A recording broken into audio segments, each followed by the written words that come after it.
Faltan 27 minutos para las 11 de la mañana. Esto es Mañana de Noticias en Radio El Conquistador, también en transmisión conjunta con el canal Patagonia Radio Televisión, canal 51 de Telefónica del Sur, que se enlaza junto a nosotros para llevar este programa también a través de la televisión desde la ciudad de Concepción hasta Coyhaique. Así que un amplio radio de cobertura es el que tiene esta señal de la televisión por cable.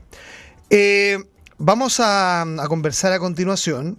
Está en el estudio Boris Paredes, quien es director del CERNAM, un director subrogante, ¿no?, del CERNAM, para hablar acerca de lo que está pasando a nivel regional respecto a lo que son las cifras de femicidios que han ocurrido en nuestra región. Boris, muy buenos días, gracias por estar aquí. Hola, muchas gracias por la invitación. Voy a acomodar este micrófono para que se escuche fuerte y claro, estamos en radio, así que debe escucharte impecable. Oye, muchas Boris, gracias a ti por la invitación, la verdad. Es un gusto estar aquí en Radio El Conquistador, ¿no es cierto? Y muchas gracias por la posibilidad de salir al aire con ustedes. Bien, estábamos viendo que las cifras de femicidio a nivel regional están yendo en aumento. ¿Es así esta situación? Yo diría que más bien es una sensación. Efectivamente, a nivel nacional, durante el mes de marzo hubo una suerte de incremento importante en las cifras de femicidio, pero a nivel país. Afortunadamente en la región no tenemos ningún femicidio consumado y hay un femicidio frustrado.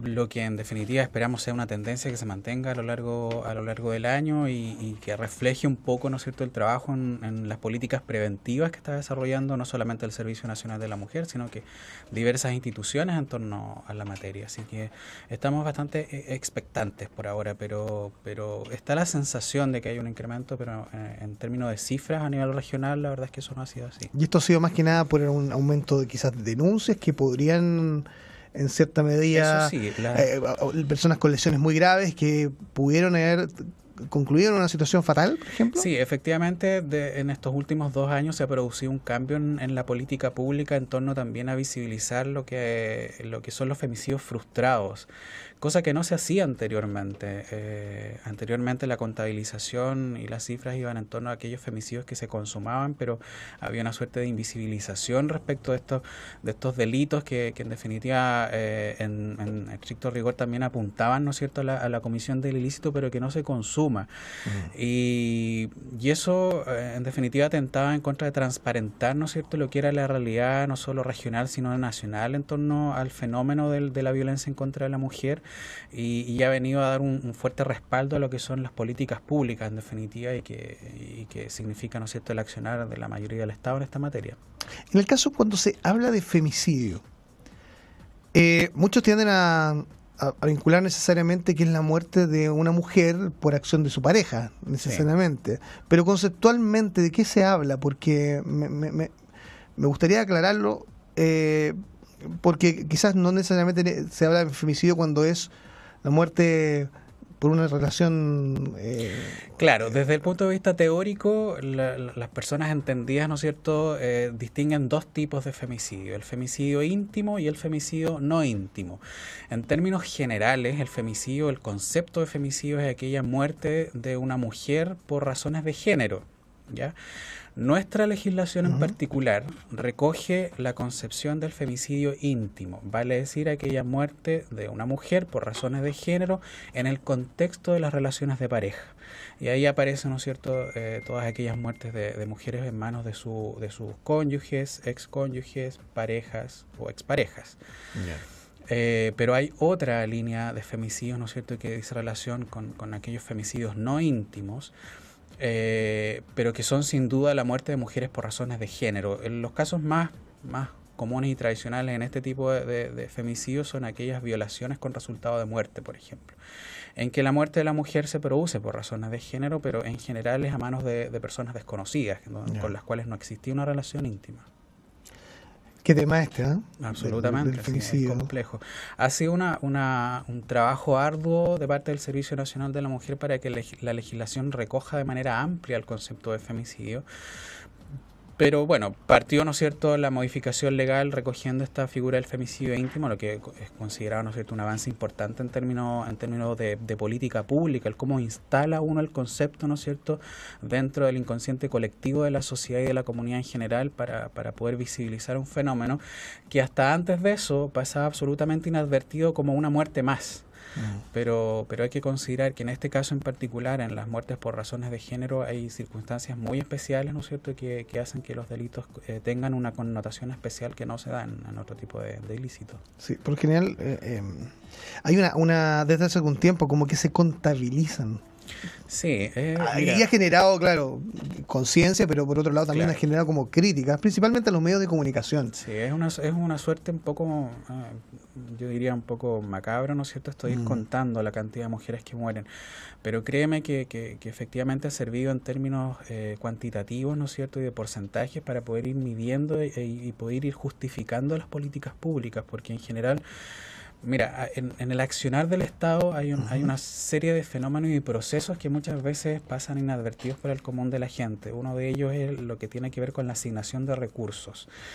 Y créeme que para poder asignarle recursos a algo uno necesita justificarlo, y una manera de justificar eso son precisamente las cifras. Entonces, a partir de eso aparecen todos estos análisis y conteos, ¿no es cierto?, que claro, a la sensibilidad de las personas puede parecerle chocante, pero que en términos de números es muy, muy relevante. Estoy conversando con Boris Paredes, director subrogante del CERNAM. El año pasado, las cifras en la región de los lagos,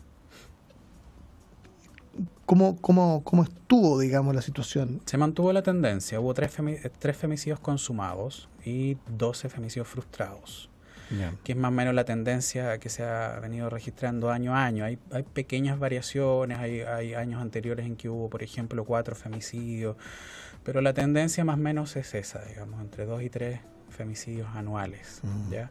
¿Qué zonas son las que son estadísticamente más propensas a esta situación? Mira, ¿Son las zonas más rurales, las urbanas, de acuerdo a la estadística regional?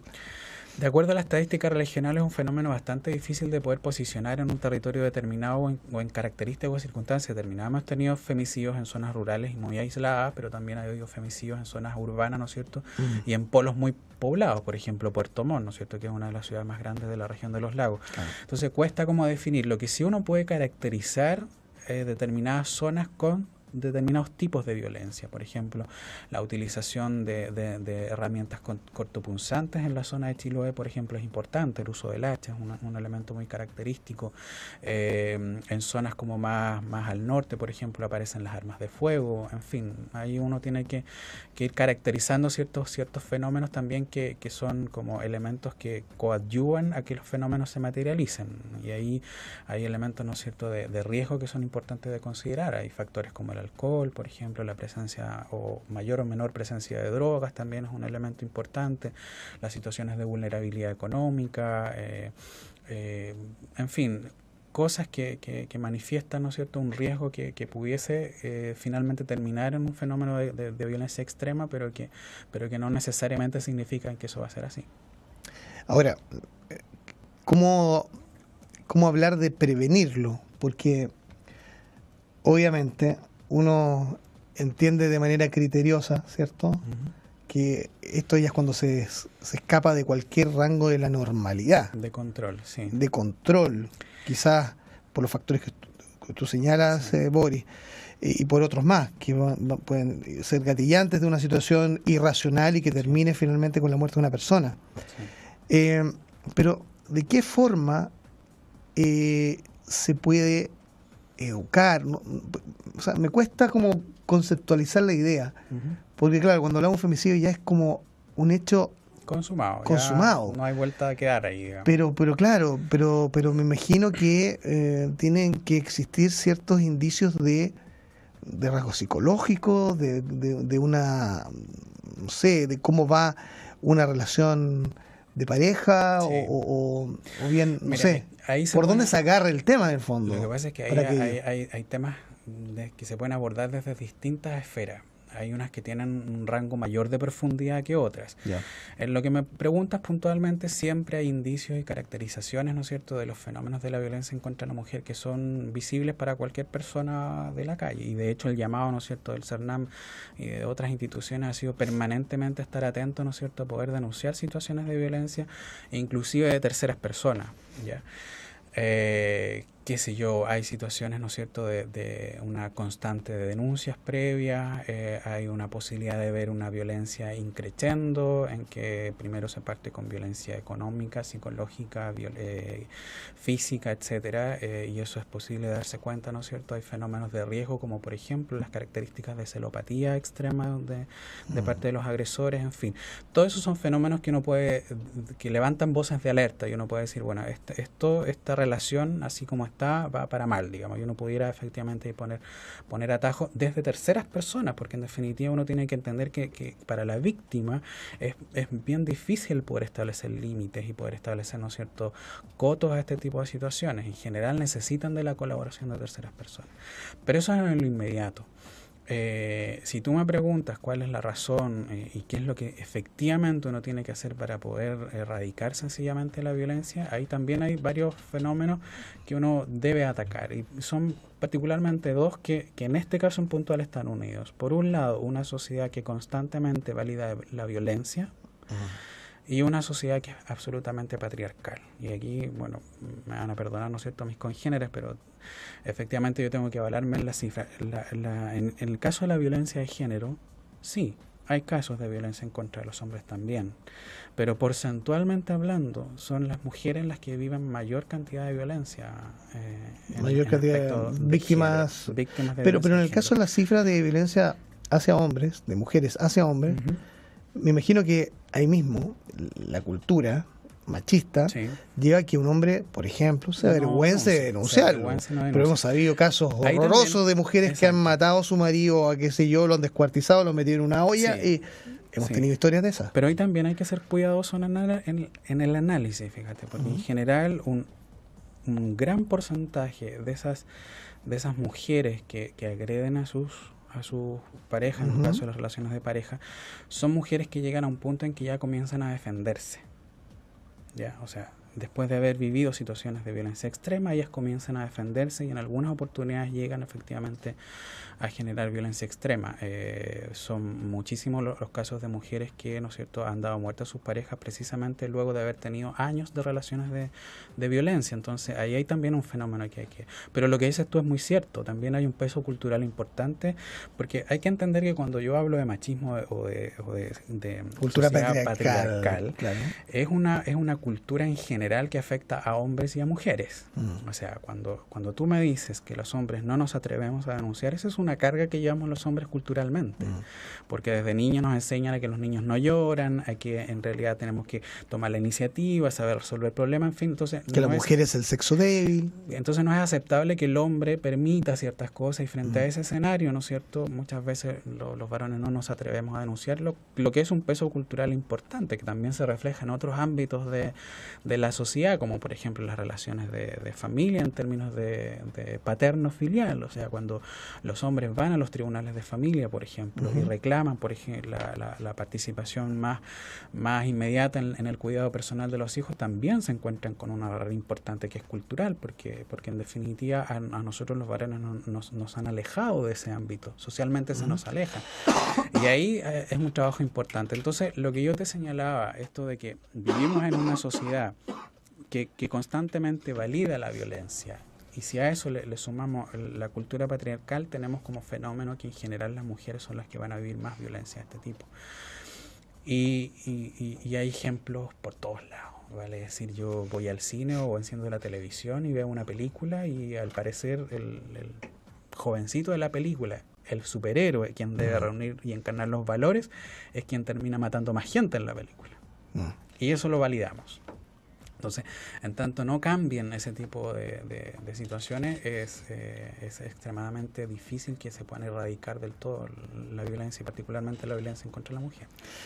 Bien, Boris, para cerrar esta conversación, una mujer que está escuchándonos y quizás se siente con la necesidad de contactarlos, ¿cómo los ubica?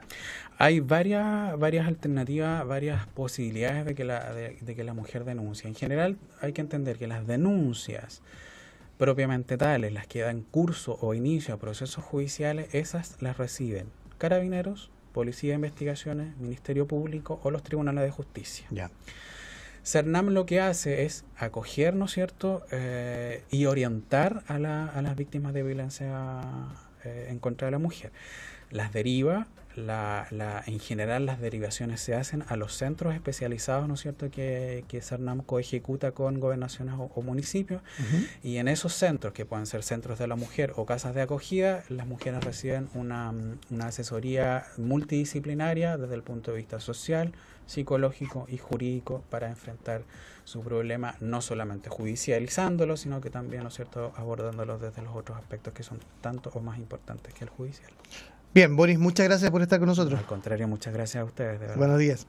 Ahí estaba Boris Paredes, director subrogante del CERNAM, hablando justamente de este tema de lo que pasa con los femicidios a nivel país y, por supuesto, aclarando bastantes conceptos respecto de este hecho que lamentablemente de cuando en cuando hay que estar informándolo y siempre es bueno sensibilizarse frente a este tipo de informaciones.